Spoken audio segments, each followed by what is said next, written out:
Lacrosse Legends. Lacrosse Legends, a comprehensive look at America's greatest game, featuring legends past, present, and future. Today on Lacrosse Legends, CityLax Comes to Greenwich.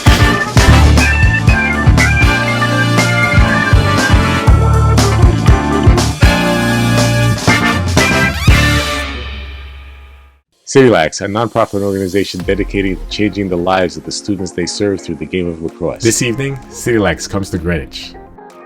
Lacrosse Legends stopped by the Roundhill Club to check out the event and chat with some of the guests. Tonight, CityLax is bringing its mission and its message to Greenwich, Connecticut to help spread the word, try to meet new donors to help raise money for what we're doing here in New York City by creating lacrosse programs in underserved New York City public schools.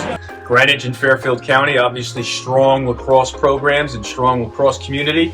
So it's a great combination of CityLax and Greenwich. Pat Coleman has done an amazing job to get the word out about CityLax across the Greenwich community. What is the secret to your success over the years? Just the passion. I think we have a tremendous board led by Matt Levine and John Moser, people who have been impacted by lacrosse, and it means so much to us to give back to the game and see the game grow in New York City. Many of us still live in New York City, so it's important for us, and we reach out, and again, of course, I think so many lacrosse people, not just the board members, want to see the game grow, and we've tapped into that. The reason is the passion for lacrosse and the passion for New York City. And how can we find out more about CityLax? CityLax.org. It has all the information. Of course, CityLax on Instagram and on other forms of social media and YouTube. It's a tremendous program, and it's great to see what we're doing with these public school teams and see the passion and enthusiasm that these young men and women have for the sport of lacrosse and the opportunity that CityLax has provided for them to play the sport.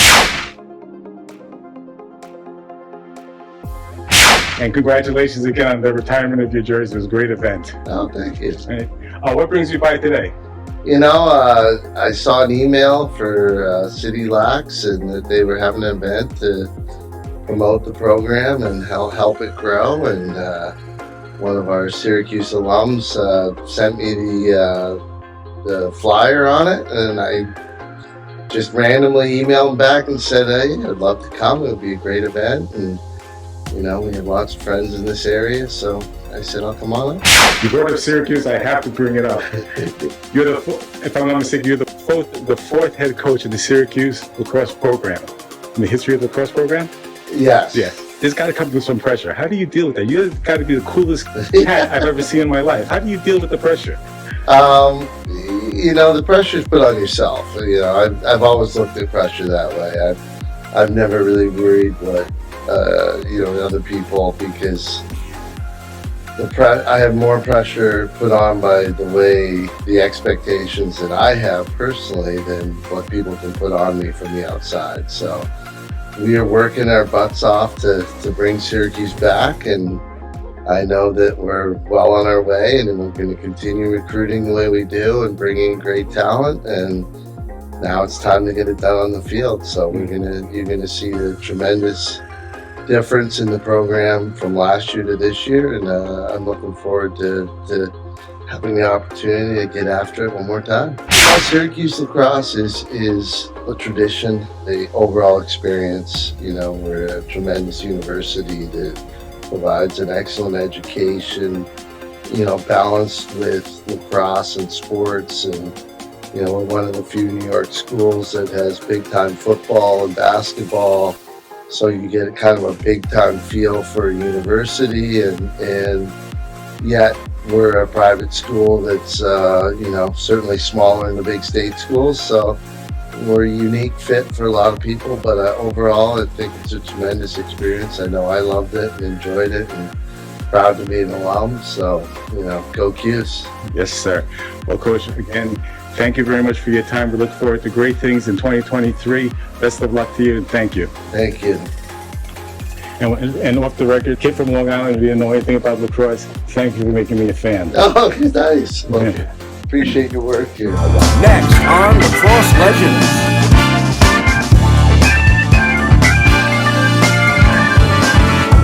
You're watching Lacrosse Legends. Back at the Roundhill Club, Lacrosse Legends caught up with some more of the evening's guests. one of our alums, Brian Riley's on the board at CityLax. Thought it'd be a nice opportunity to meet some people and, find out a little bit more about the CityLax program. You're truly a great ambassador to the game and all you've done with Yale. I know you've got an acquisition of a couple of new coaches this year. We're looking forward to see some great things. Well, thank you. Well, for us, it makes it easy to get one of the best degrees on the planet, if not the best degree on the planet. We play a certain style that's up-tempo and smart, and high-achieving lacrosse players want to have fun and play the game the way it's meant to be played. So it's kind of a couple of those two together and, kind of go from there. You ended last year with a 12-5 record? Maybe, yeah. What can we expect to see in 2023 from that? I don't predict records. Hopefully it's one of our best years. We'll see, though. We got a long way to go. My third year involved in the league. We started our lacrosse team from inception, so it's been a 3-year growing process. We were able to get our first championship here this past summer, so it was a lot of fun. We look back and be happy about the 2022. What can we look forward to 2023? Well, hopefully we can kind of rinse and repeat. I mean, that certainly is the goal. We have a great locker room right now with our Water Dogs and frankly our GCDS Tigers. So I love both locker rooms, and my wife and I work kind of all lacrosse all the time. But we've surrounded ourselves with really good people and people who are passionate about the sport, or just kind of like big-hearted people that are great teammates, and they also have the same passion for the sport that we do. So we kind of share that. Yeah, good goals moving forward are just to try to reset ourselves, kind of have an appropriately active off season in terms of free agency and kind of current signees and collegiate draft and so on and so forth. But we want to put ourselves in a position to go ahead and win another championship next summer. I am here to recognize CityLax and Maddie Levine, who is an alum from Williams College, and just to really support the cause of trying to get as many people involved in lacrosse as possible, and especially people that are typically not involved with lacrosse. Anybody who is here in Williams College should be a student first and foremost, and it's incredibly important that you are taking rigorous classes, that you're putting your time and effort into the classroom, as well as being a very skilled lacrosse player. And we strongly encourage young men to come and visit Williams College. It's a small town atmosphere, but it's a great academic as well as athletic school. Bob Coughlin is the uncle of one of our former players, two-time captain Sean Coughlin at High Point University, and asked us to be a part of this tonight, and was honored and just flattered to be a part of something that's so special and helping so many people in the community in New York City. It's a phenomenal school, beautiful area, up-and-coming lacrosse program, and we've got some tremendous people on board, both at our university and within our program. So a lot of great results over the first 12 years of our program's existence, and the way it looks, we're just going to keep getting better and better. Next on Lacrosse Legends.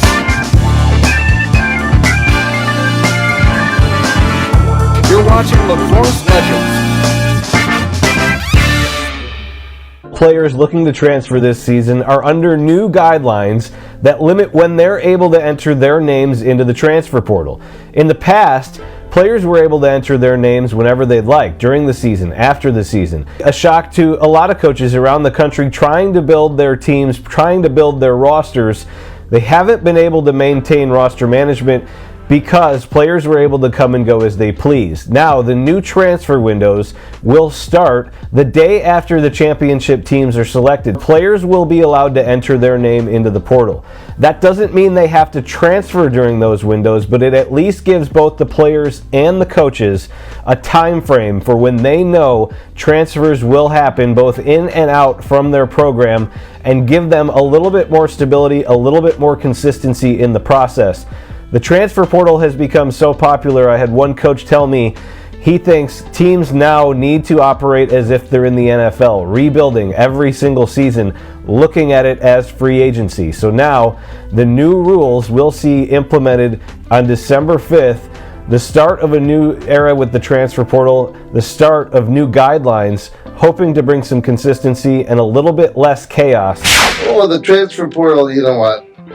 I've always been about the student athlete, so in a lot of ways the transfer portal benefits those student athletes. It allows them to find a home where they can get on the field, whereas in the past there was plenty of players that were talented, but maybe they weren't the right fit for the coach or whatever it was, and they couldn't find a way into another program. Now I'm sure there's a happy medium from, and they're already making adjustments to the transfer portal world by putting in dates when you can enter and put your name in. And so there is opportunity for compromise, and I think we're seeing that now. And I think overall, though, it's great for the athlete, and then that's the most important thing. I think it's a good thing. I think it was well intended, let's say, but I think it's, some of the things that happen in football where guys can just leave and go somewhere else. Maybe a little bit out of control, but, in our sport, I think it's probably still, benefiting the student athletes in the proper way. Yeah, it's a great question. So kind of in my previous life, I did 16 years in the college lacrosse world, and now I've actually pivoted. So I work at a private school here in Greenwich, and I also coach professionally. Opinion on the transfer portal is it's kind of a double-edged sword, both good and bad. I think the COVID year, given student athletes an additional year of eligibility if they chose to use it, I think was the right decision for the NCAA. So I think that's been a good thing. But you also, you don't want student athletes to transfer and kind of have it be like a short-sighted decision. I mean, I think at the end of the day, I have a little bit of an old school personality. When you commit to a school, you kind of work through any ebbs and flows that just kind of go along with the collegiate experience, and you try to work through those and stay loyal to the school that you chose originally. But at the end of the day, if you just made a mistake or made a decision prematurely and all of a sudden you feel like a change is warranted, then in some of those one-off situations, I think the transfer portal can be very useful. But yeah, it's kind of somewhere in the middle. I think either extreme could be a little dangerous. It's one of those things that doesn't affect us. We're not big into transfers. Since I've been at Williams, and I've been there 23 years, we've not had any transfers. It's one of those things where I'm not against it. I think for young men that are looking at their options should have the opportunity to look at all their options. And so I definitely support it. It is not a big factor for Williams, but it's definitely something that's, again, I think more options for young men and women are definitely the way to go. The transfer portal for us has been good, especially early on. We got a lot of really good players out of there.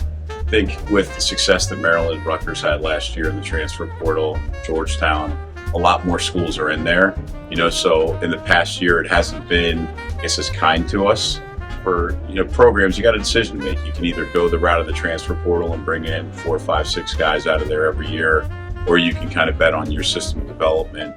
Take a guy from freshman year through senior year and maybe bring in 1 or 2 guys out of there. Taking the tact over the last couple years to maybe take 1 or 2 guys out, but really focus on the development of our freshmen and sophomores and trying to get them to the point where some of our other guys have come over the years. One of the big reasons why I'm here tonight is a student athlete who came in lower on the depth chart as a freshman, worked incredibly hard, bought into the system, bought into our system of development, and developed into an incredible player over his 4 years there and helped us win a conference championship. So when you're able to do that and see that kind of growth within certain guys, it becomes an addiction and it becomes something that you get excited about. And we've kind of put our eggs in that basket.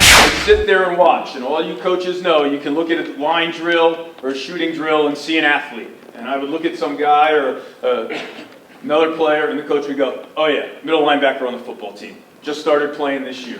Oh yeah, shooting guard on the basketball team. Second year playing the sport.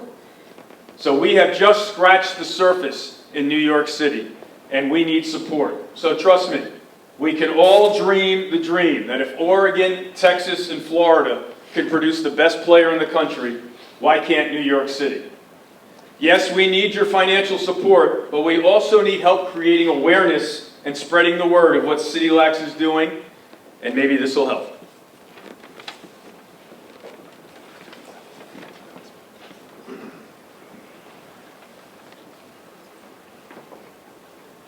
My name is Eamon McEnany, and I'm a CityLax supporter.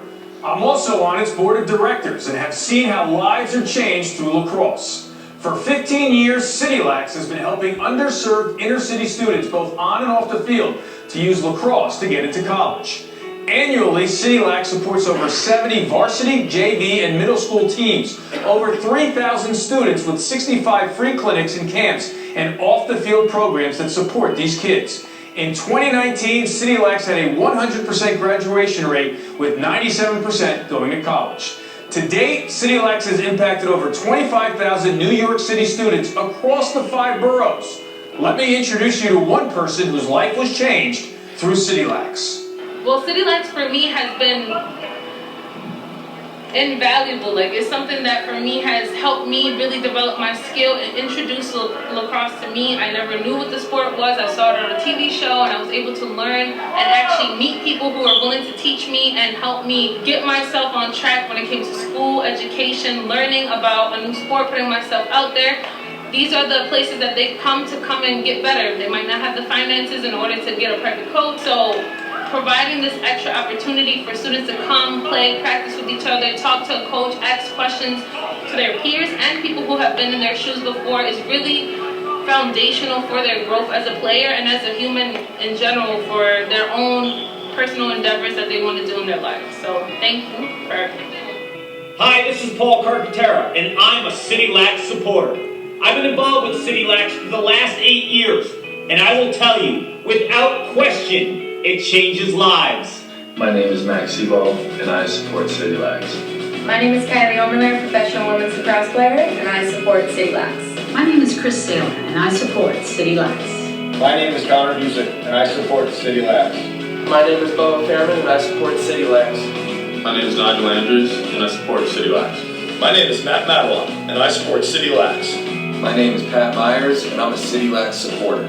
My name is Jenny Graff, and I support CityLax. I'm Greg Ringling, and I support CityLax. Hi, I'm Michael Earhart, and I'm a CityLax supporter. My name is Rob Pennell, and I support CityLax. This is Andy Copelan, head coach of PLO's Water Dogs Lacrosse Club, and I support CityLax. Hi, I'm Bill Tierney, and I support CityLax. My name is Andy Shay, and I support CityLax. Hi, I'm Michelle Tumolo, AUSA women's lacrosse player, and I support CityLax. My name is Jeff Tambroni, head coach of the Penn State men's lacrosse team, and on behalf of our program, we support CityLax. I'm Katie McConnell with Lafayette Women's Lacrosse, and we support CityLax. My name is Tom Schreiber, and I support CityLax.